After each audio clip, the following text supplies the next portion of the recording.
How to adapt your board to the digital age. Software is eating the world. This is a very important part of today's business life, as we all know. Technology and digitization has brought the world a whole lot of new opportunities as well as some great threats. This technology is creating new risks and new competitors all over the world. Directors are flooded with new digital methods. 1 in 3 directors says that their business model will be disrupted in the next 5 years. Only 16% says to fully understand how the industry dynamics of their companies were changing, and just 17% of directors are sponsoring digital initiatives. There is a new class of problems though. The traditional boards often are insufficient to solve these new problems. What should they do? Do they need to hire a new digital director? Should they apply a new strategy? They have many other questions. Many boards are left feeling outmatched and overwhelmed.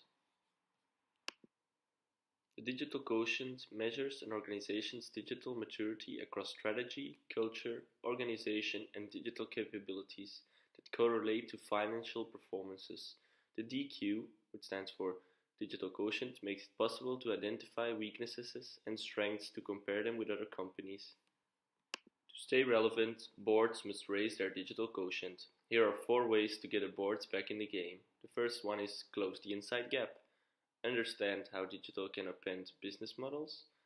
Engage more frequently and deeply on strategy and risk.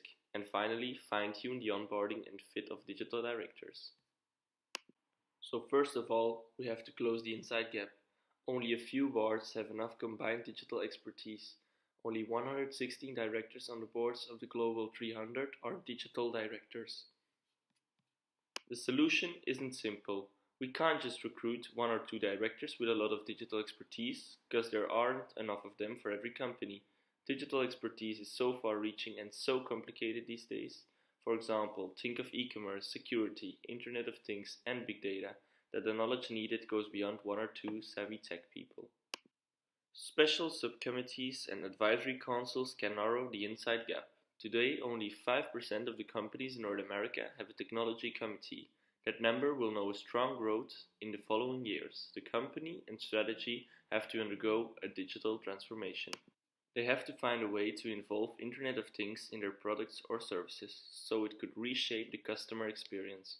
They need to explore the possibilities of new apps and new operating systems. This is the first step to adapt your board to the digital age. Not all boards understand the different threats of the digital revolution.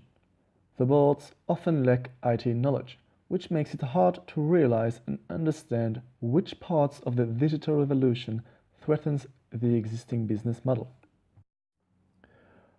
One way to test if new digital products are good is by releasing beta versions. Users can try these and give feedback on. The board gets first-class information, enabling them to give the management well-informed instructions. Boards need to push executives to explore and find the digital assets. These are the data accumulated across the business, the level of data analytics skill, and how these are combined to acquire important information. Another big problem is that most companies don't acknowledge the potential of techniques like pattern analysis and sophisticated analytics. These are able to process big amounts of different types of files and obtain insights on every detail in no time. The companies capturing, processing, and applying these insights will always be more competitive. As we know, digitization changes business models. They lower costs, for example, by increasing their efficiency. Therefore, the upcoming threats are the digital companies with lightweight IT structures. They operate at a cost significantly lower than the existing non-digital companies. Members need to improve their knowledge about a technology environment that has an impact on their specific business and its value chain. They need to understand how digital can undermine existing strategies. This will help to stimulate new and more effective strategies. Nowadays, a strategic discussion of the executive board is totally different than a strategic discussion 20 years ago. It's way pacier and more effective, which is necessary due to the quickening pace of disruption in our environment. Being hyper-alert is a vital part of today's business life. One simple cyber attack can cause humongous damage to a company. A third of a company's share value can be erased by one single cyber attack. Multiple checkings and meetings are necessary to make sure that the senior company leaders are able to take into account the tension between short-term pressure and long-term view. Teams are popular nowadays. Some directors now work in tech teams where they have a particular and a business leader. This new initiative proved that these relationships help directors to understand the life of their employees at ground level. Such understanding made possible that the ground board was able to look into areas where digitization could actually yield new strategic value. It will reduce the hand-wringing that often stalls digital transformation in established businesses, which makes the digital transformation much smoother. Such dialogue also can instill a sense of urgency as managers seek the answer to tough questions through rapid idea iteration. Discussion needs rethinking too. Disturbingly, in an era of continual cyber threats, only about 1 in 5 directors in our experience feels confident that the necessary controls and reporting are in place to address hacker incursions. Those tech tools, meanwhile, can help some directors get a better read on how to confront mounting marketplace risks arising from digital players.